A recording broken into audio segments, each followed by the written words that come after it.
Welcome back to Peterson Auto. Yeah, well, that's the tractor. Don't see this thing much. I mean, it pretty much just does the work, okay? But I did get a request for a video on it, some information and whatnot. So I think I'm going to go over some of the basics of some of these older tractors, and try to cover some of that kind of stuff for you here. So we'll try to make it quick, but it's going to be fairly in-depth too. So let's start out. This one has a Henry loader and backhoe on it. I've already done a video on the backhoe and how to operate that, but we're going to hop on up here. We're going to give you a basic tractor operation video. The loader's easy. You got two levers here. One's a up-down for the arms, and the other tilts the bucket. That's it for a loader. So loaders are easy. Find a lot of these older tractors with loaders. This valve sends the hydraulic power to the loader or to the back. So I can do one or the other. I can't do both with this. Down under the hood we have a gas tank, and there's a fuel sending unit for fuel level actually on this. That does not work on this particular one. I just put about, I think it's a 2.5 gallon tank can I have that I put in every time I use it. Engine's up front under there. You have your radiator cap. Make sure you have coolant in it. If you're in an area that freezes, same thing as your car, mix it 50-50, you know, if it's ever going to have a chance of freezing. Cooling fan, obviously, hoses. You know, it's all real simple, easy stuff on most of these. So, but there's your basic fluids.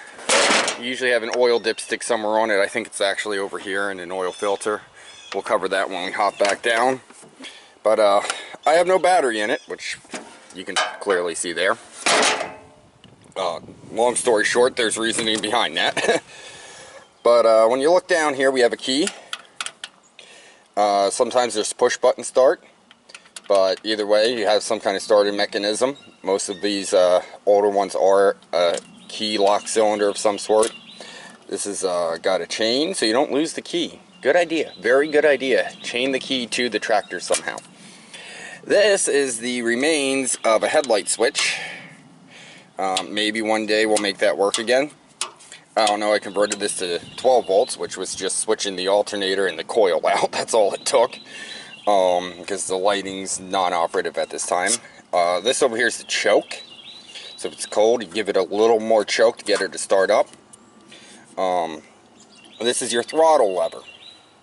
So down here, if I recall correctly, down here is full throttle, and up here is more like idle. This will choke it out. This will kill it out to the point where it doesn't run.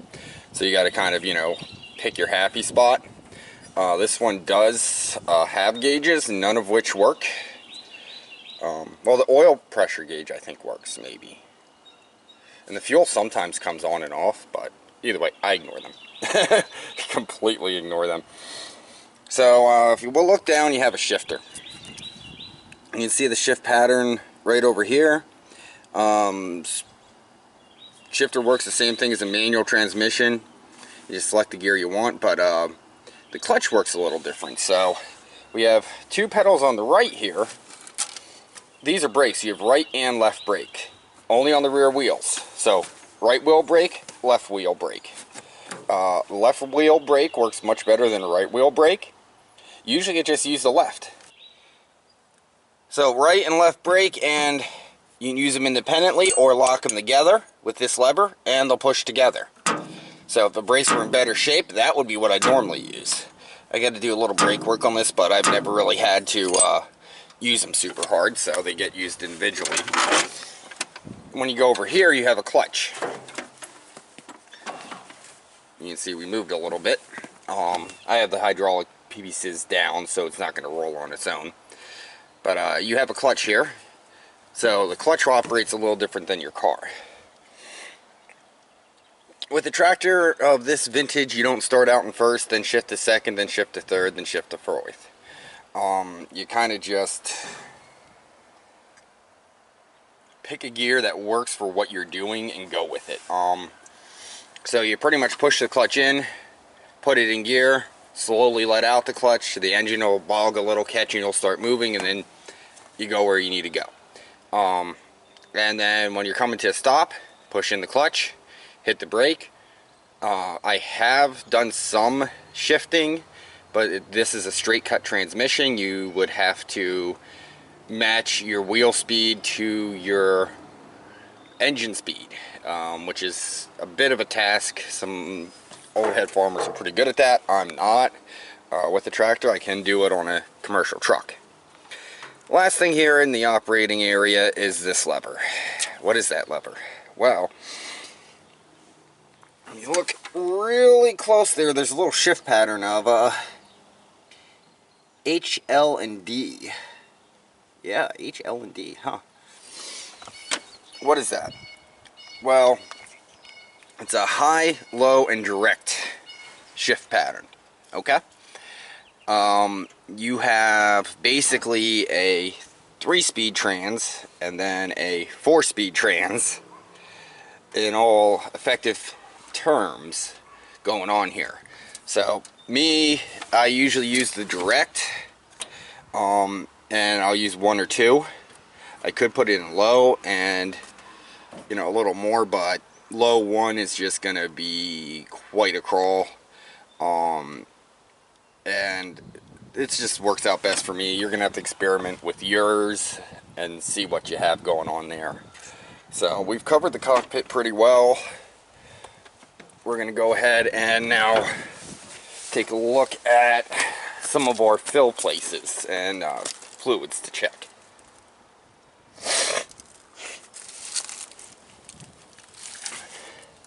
Alright, so your trans has a fill plug here that has a dipstick built into it. It's not too hard of a setup to check that. And there's a drain on the bottom. This here is your brake, by the way. It's a wet brake system, so it's kind of like levers and clutches in there. That when they have fluid on them, like a limited slip almost, limited slip differential. So up here is your main trans, or your first trans, or whatever, your main trans, whatever you want to call it. Your fill plugs here, and that one does not have a dipstick. You just have it a little bit from the top. This is a breather for that trans, so if you have a lot of fluid coming out of there, you might want to check that more often. You have clutch linkages here, as you can see them move when I push the pedal. So this linkage comes up from the pedal assembly and pivots the main trans clutch. And then there is a actual clutch linkage too in there that pivots. So when I bought this one, the clutch was froze up. It's right back here behind the bell housing. If we get down below, you can kind of see the bulge of the bell housing there. I think it's on the other side. There's a wee bit of a hole. When I got this one, it was frozen up. I just went ahead and pried it back, turned it over, pried it back, turned it over, pried it back, turned it over to free up that clutch. So this one is actually a twin disc, which a lot of equipment is. If it's a single disc, that's a lot harder to do, but with a twin disc, you can usually get in there with a bar and physically pry that frozen clutch apart. And you can also you know, rock it around while it's in gear or out of gear, and you know, while pressing the clutch to see if you can get it to break free too, if your clutch is broken, clutch is stuck, sorry. Down here's our carburetor. This is our choke cable, if I recall. And there's another cable to the throttle. I think, yeah, this one's the choke. So, choke cable pretty much just restricts the airflow coming in. We have our oil dipstick here. This is going to be scary. Oh, wow. We are dead nuts on full. It's pretty black, but it is on full, which is on point there. We have a little fuel filter here and a fuel shutoff. Neither of those two are factory. They're actually lawnmower parts. But yeah, we do have them in there. There's usually some kind of fuel filter and shut off, but that's been long ago replaced on this. You have two adjustments on the carb. One's an idle and one's a fuel trim, basically. We have a rerouted air intake on this one. I rerouted it because I put this 12 volt alternator in that's much bigger than the 6 volt generator that was in here. So we can run a 12 volt battery, because when I got it, it had a 12 volt battery and a 6 volt alternator, and the guy was just jumping it all the time, and yeah, well, that's why. So I just took some radiator hose, made a little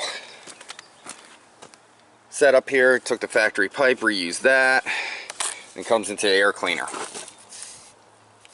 So this thing here is the air cleaner. It's an oil bath. So what that means is you're really just using some oil in this bottom piece here to filter the air.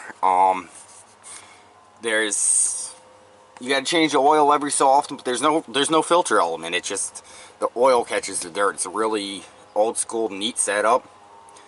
I'm a big fan of these kind of setups. They use them on a lot of equipment, especially when it's really dusty and dirty, and you know, you're just not going to filter all that out. So yeah, that little T-handle screw there loosens up, and then you can pull that bottom cup off and you fill it up to that line on the outside with oil. So if you ever have one of these old tractors, that's key. If you don't have oil in there, you're not filtering any of the air going into that engine. Exhaust though, don't really matter. I put a new exhaust manifold on this one here because the original was just so gone. It was bad. So I put a new manifold on it, and yeah, there's a couple leaks, but the exhaust stays in place. I've hit it with the loader a couple times. I'm not too worried about it because of that. Real quick thing I want to cover while we're up front is the cutting edge. If you have a loader with a cutting edge, make sure you have a decent one. This is actually two used edges, but the one that was on here was like, it was 1.5 inches thick. You can kind of see over here in the corner a little bit of the remains of it, and then there's one on the bottom too. I've done a bit of patching on this, as you can tell. I didn't do any cleanup from the old edge, and then there's an old patch, there's the new edge, but the new edge is welded on the back and on the front, which this is actually some of the millings I was spreading. But the old edge is welded on the back and the front. This here section looks like it was probably the original edge under here, and it's been reworked about 50 different times. Long story short, make sure this edge is flat, straight, and has at least a decent slope to it, so it's going to bite into something for you. If not, you're just bludgeoning your way through whatever you're trying to do, you know. So a lot of these older buckets have a reinforcement in the center too. This one has a hook on there. I've used it to lift some heavy stuff. Those welds are kind of sketch, but you know, it works. Now as we come over here, we'll go under the engine. There's your oil pan at the bottom. You can see just down there is your oil drain. Your oil fill is usually in the valve cover. I'm not even sure. I think the valve cover has it, but got plugs and wires. They're just kind of all over the place. There's the new coil I put in, and that's a ballast resistor actually. So ballast resistor is compensating for the alternator conversion. Starter solenoid here and an oil filter. So you know, this is an old points distributor. One of these days maybe we'll show you how to reset points. You got a starter down there. That looks newer than the rest of the tractor. And there's the original fuel filter if you look really close. It's a little glass bowl filter, but that's been bypassed. So, you know, another weird thing is the belts. You can't really see on there, but there's a kind of a squeeze fit pulley on these. So the belt adjustment isn't like your normal automotive belt. It's a squeeze fit pulley on a lot of these old tractors, and that's something to watch out for there. But really simple setups. Ain't much to them. You know, some cool features, like here's a little toolbox back here under the seat, which I know has a bunch of miscellaneous bolts in it. You know, as far as maintenance on them, there ain't much else to do. We've covered the operation, we've covered your basic maintenance, where you check your fluids, you fill your fluids, you drain your fluids. That oil bath air filter, that's a big thing. One other thing you might want to be considerate of is if you need wheel weights. These square holes are for carriage bolts to hold weights on. So you put the carriage bolt on from the back, the weight slides in here, and you put a nut on it and it locks it in place. You know, so that's a thing to be aware of when you're doing anything on an older tractor there. If you want the weights, you know, there are different size weights for different tractors. Pretty much just make sure that pattern matches up and you'll have a weight that'll fit. One final thing I did want to cover and I forgot about is valve stems.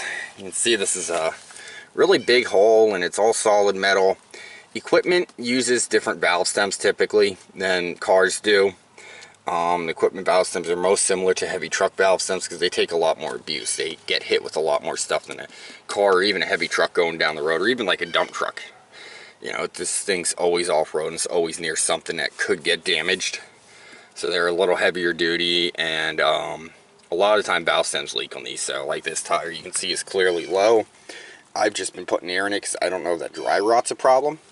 Eventually they'll get replaced, but valve stem could have a slow leak to it too, and that would be the first thing I would check on any piece of equipment. So I hope this covered a little bit of the request there. Another guy mentioned something about having a clutch lever for the 3-point. Now this one's not 3-point equipped. They're usually about down in here if I recall on the cases. They vary a little bit from different model to different model. But, you know, this is a case 310, and usually right about here. That is to turn on and off the PTO. That's all it's going to do. So if you have the lever back here by the seat, or it says PTO or hand clutch, you know, that's for, usually for back here for the PTO if you have one. I don't have one, but you can see that cover there on the rear. That cover is where that assembly would come out if I had it. I got the backhoe instead, but yeah, so if you have that lever there, it's just to engage and disengage the PTO. It doesn't really do anything else. So you know, if you're pulling a